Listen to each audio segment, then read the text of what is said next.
Alors dans cette vidéo, nous allons étudier l'intégrale de Wallis, donc définie par la suite i de n pour tout n appartenant à n, donc les entiers naturels, par i de n est égal à l'intégrale de 0 à pi sur 2 de sinus x puissance n dx. Donc première question, démontrer que pour tout n appartenant à n étoile moins 1, c'est-à-dire tous les entiers naturels sauf 0 et 1, que i de n est égal à n-1 sur n fois i de n-2.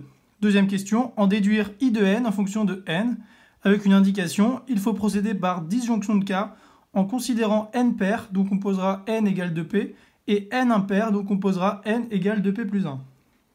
Donc première question, on a i de n est égal à l'intégrale entre 0 et pi sur 2 de sinus n de x dx. Donc, on veut procéder par intégration par partie, mais on ne sait pas trop comment faire. Donc, on va décomposer sinus n, car on a sinus n de x qui est égal à sinus puissance n-1 de x fois sinus de x, par addition des puissances lorsque l'on multiplie. Donc, on a i de n, c'est égal à l'intégrale entre 0 et pi sur 2 de sinus puissance n-1 de x fois sinus x dx. Donc, on va poser u de x est égal à sinus n-1 de x, car en dérivant, la puissance va encore perdre un terme et on arrivera à i de n-2, donc ce qui est recherché. Ensuite, v' de x est égal à sinus de x. Donc, on a u' de x est égal à n-1 multiplié par cos x, donc la dérivée de sinus x, multiplié par sinus puissance n-2 de x. Donc, on a u' de x qui est égal à n-1 cos de x fois sinus x puissance n-2, et on choisit, puisque je rappelle, dans une intégration par partie, on ne dit pas on a, mais on choisit une primitive, puisqu'il en existe une infinité, avec, on peut rajouter n'importe quelle constante, donc on choisit v de x est égal à moins cos x. Donc, u et v sont de classe C1 sur l'intégrale 0 pi sur 2. Donc, il est légitime de procéder par intégration par partie. Je rappelle que de classe C1, ça veut dire dérivable à dérivée continue. Donc, avec cela, on a i de n qui est égal à donc u de x fois v de x compris entre 0 et pi sur 2, c'est-à-dire moins sinus puissance n-1 de x multiplié par cos x, à prendre entre 0 et pi sur 2, moins l'intégrale, donc moins l'intégrale entre 0 et pi sur 2, de u' de x fois v de x. Or ici, on a un moins devant le cos x, donc ici, on va pouvoir mettre un plus par linéarité de l'intégrale. Et le n-1 ici ne dépend pas de x, donc on va également le mettre devant. Donc plus n-1 fois l'intégrale entre 0 et pi sur 2 de cos au carré de x, puisqu'on a ici cos de x fois cos de x, ça fait cos au carré de x, multiplié par sinus puissance n-2 de x dx. Or, on sait que cos au carré de x plus sinus au carré de x, c'est égal à 1. Donc, cos au carré de x, c'est égal à 1 moins sinus au carré de x. Donc, on va continuer à calculer i de n.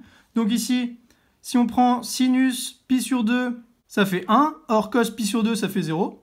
Donc, la première bande fait 0. Et pour la deuxième, si on remplace sinus x, ça fait 0. Donc, sinus x fois cos 0 qui fait 1, ça fait 1 fois 0, ça fait 0.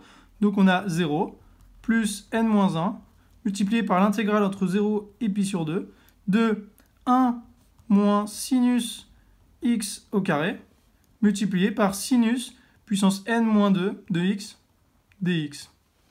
Donc ici, on va développer le 1 moins sinus au carré dans l'intégrale. Donc i de n, c'est égal à n-1 multiplié par l'intégrale entre 0 et pi sur 2 de donc 1 fois sinus n-2 de x, donc sinus n-2 de x dx, moins l'intégrale entre 0 et pi sur 2 de sinus au carré de x fois sinus n-2 de x, donc le 2 et le 2 en haut s'annulent par addition de puissance, donc ça fait multiplié par sinus puissance n de x dx. Donc cela, on remarque que c'est i de n, et ça c'est i de n-2. Donc on a i de n est égal à n-1 multiplié par i de n-2 moins i de n. Donc c'est égal à, je vais écrire la suite, n-1 fois i de n-2 moins n-1 fois i de n. Donc en mettant le i de n de l'autre côté, on a i de n multiplié par 1 plus n-1, donc ça fait n. C'est égal à n-1 multiplié par i de n-2. Et donc ici on divise de chaque côté par n. Et donc on a i de n, c'est égal à n-1 sur n fois i de n-2. Donc on a bien ce qu'on recherchait. Voilà pour la première question. Maintenant on va faire la deuxième. Donc en déduire i de n en fonction de n. Indication, il faut procéder par disjonction de cas en considérant n pair, c'est-à-dire en posant n égale 2p, et n impair en posant n égale 2p plus 1. Donc on va faire le premier cas où n est pair, c'est-à-dire IE, donc n est égal à 2p. Donc pour p appartenant à n étoiles, donc les entiers naturels sauf 0, on a i de 2 qui est égal à 1 demi de i0, puisque on se souvient que i de n, c'est égal à n-1 sur n fois i de n-2. Ici, si on remplace p par 1, ça fait n égale 2, donc i de 2, ici on remplace les n par 2, donc 2 moins 1, 1, divisé par 2, et ici i de 2 moins 2, donc ça fait i de 0. Ensuite, on a i de 4 qui est égal à 3 quarts fois i de 2. Ensuite, on a i de 6 qui est égal à 5 sixièmes fois i de 4, etc. Je vous conseille toujours de faire les 3 premiers cas pour bien être sûr de votre résultat. Donc, cela, on continue jusqu'à i de 2p qui est égal à 2p moins 1 divisé par 2p fois i de 2p moins 2. Donc, on a, en multipliant membre à membre, pour tout p appartenant à n étoiles, on a i de 2p qui est égal à 1 fois 3 fois 5, etc. jusqu'à 2p moins 1, divisé par 2 fois 4 fois 6, etc. jusqu'à 2p, multiplié par i de 0 ici. Pourquoi est-ce que je ne prends pas les autres termes en multipliant? Parce que ici, par exemple, i de 2 s'annule, i de 4 s'annule, i de 6 s'annule, etc., etc., jusqu'à i de 2p moins 2. Donc tous les autres termes s'annulent. Donc j'ai le droit de les enlever. Donc ici, on a cela. Et on va calculer i0 pour savoir combien ça fait. Donc i de 0, c'est égal à l'intégrale entre 0 et pi sur 2 de sinus puissance n. Donc sinus puissance 0 de x, ça fait 1 dx. Et donc ça, c'est égal à x compris entre 0 et pi sur 2. Et c'est égal à pi sur 2. Donc on a i de 2p qui est égal à 1 fois 3 fois 5, etc. jusqu'à 2p moins 1, divisé par 2 fois 4 fois 6 fois, etc. jusqu'à 2p, multiplié par pi sur 2.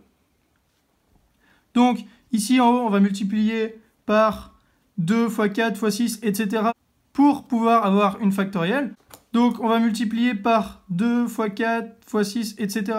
jusqu'à 2p moins 2, c'est-à-dire le terme juste en dessous, 2p moins 1. Et on va diviser par la même chose pour que ça fasse fois 1 à la fin. Donc fois 6, etc. jusqu'à 2p moins 2. Et donc cela est égal à... Donc on a 1 fois 2 fois 3 fois 4 fois 5 fois 6, etc. jusqu'à 2p moins 1. Donc on a factoriel 2p moins 1 divisé par 2 que l'on factorise par 1 fois 2 fois 3, etc. jusqu'à p, ici. Et ici, on va faire de même, donc fois pi sur 2, on ne l'oublie pas, multiplié par 1, divisé par 2 fois 1, fois 2, fois 3, etc. jusqu'à p. Et donc cela est égal à factoriel de p moins 1, divisé par 2 puissance p, puisqu'on l'a p fois ici, fois factoriel p. Et donc on l'a l'un fois l'autre, c'est-à-dire qu'on a 2 puissance p fois 2 puissance p fois factoriel p fois factoriel p fois pi sur 2. Cela est égal à i de p égale factoriel de p moins 1 divisé par 2 puissance 2p plus 1, puisqu'ici on a p plus p 2p, fois 2 à la fin, donc plus 1, fois factoriel p au carré. Donc voici pour i de p. Donc ça, c'était le cas où n était pair. Nous allons maintenant faire le cas où n est impair. Donc deuxième cas, n est égal à 2p plus 1, puisque n est impair. Donc pour p appartenant à n étoile toujours.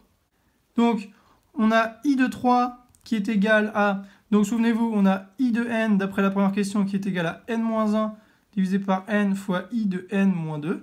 Donc ici, si on remplace par p égale 1, donc ça fait 2 plus 1, 3, donc n égale 3. Donc 3 moins 1, ça fait 2, divisé par 3, multiplié par i de 1, puisque 3 moins 2, ça fait 1. Ensuite, on a de même i de 5 qui est égal à 4 cinquièmes de i de 3. Ensuite, on a i de 7 qui est égal à 6 septièmes de i de 5, etc. Donc je vous rappelle qu'on fait les 3 premiers termes. Ici, ça ne sert à rien d'aller plus loin. Et donc ça, on continue jusqu'à i de 2p plus 1. Et donc cela est égal à 2p divisé par 2p plus 1 multiplié par i de 2p moins 1. Donc à chaque fois, on remplace n par 2p plus 1. Donc 2p plus 1 moins 1, ça fait 2p. Divisé par n, donc 2p plus 1. Et i de 2p plus 1 moins 2, donc 2p moins 1. Donc pour tout p appartenant à n étoiles, on a i de 2p plus 1 qui est égal à, donc on fait la même technique que tout à l'heure, 2 fois 4 fois 6 fois etc. jusqu'à 2p divisé par 3 fois 5 fois etc. jusqu'à 2p plus 1 multiplié par i de 1. Donc ici, ça va être plus simple que tout à l'heure, il y aura moins d'étapes. Donc on a ensuite i de 2p plus 1 qui est égal à donc 2 multiplié par 1 fois 2 fois 3 comme tout à l'heure jusqu'à p, divisé par, donc ici, on va multiplier en bas par 2 fois 4 fois 6, etc. pour combler les trous entre guillemets. Donc, ce qui nous donne 3 fois 5 fois 7, etc. jusqu'à 2p plus 1. Et donc, multiplié par 2 fois 4 fois 6, etc. jusqu'à 2p, ici, pour combler le trou, donc on prend le terme juste en dessous de p plus 1, donc 2p, multiplié par 2 fois 4 fois 6 jusqu'à 2p. Donc ici, c'est comme si on multipliait par 1. Et I1, on ne l'oublie pas. Donc I1 qui est égal à... I1 est égal à l'intégrale entre 0 et pi sur 2 de sinus x dx. C'est égal à moins cos x pris entre 0 et pi sur 2. Et donc, moins cos pi sur 2, ça fait 0. Plus cos 0, ça fait 1. Donc c'est égal à 1. Donc ici, ça ne va pas trop nous embêter, ça va même rien faire du tout, puisque multiplier par 1, c'est comme ne rien faire du tout. Et donc, i de 2p plus 1, c'est égal à 2 puissance p, multiplié par factoriel p. Et ici, on a la même chose, donc multiplié par 2 puissance p fois factoriel p, divisé par, et ici, on a factoriel 2p plus 1, puisqu'on a tous les termes jusqu'à 2p plus 1. Et donc, multiplié par 1, donc ça ne change pas. Donc cela est égal à 2 puissance 2p plus factoriel p au carré divisé par factoriel 2p plus 1. Voilà pour cette vidéo.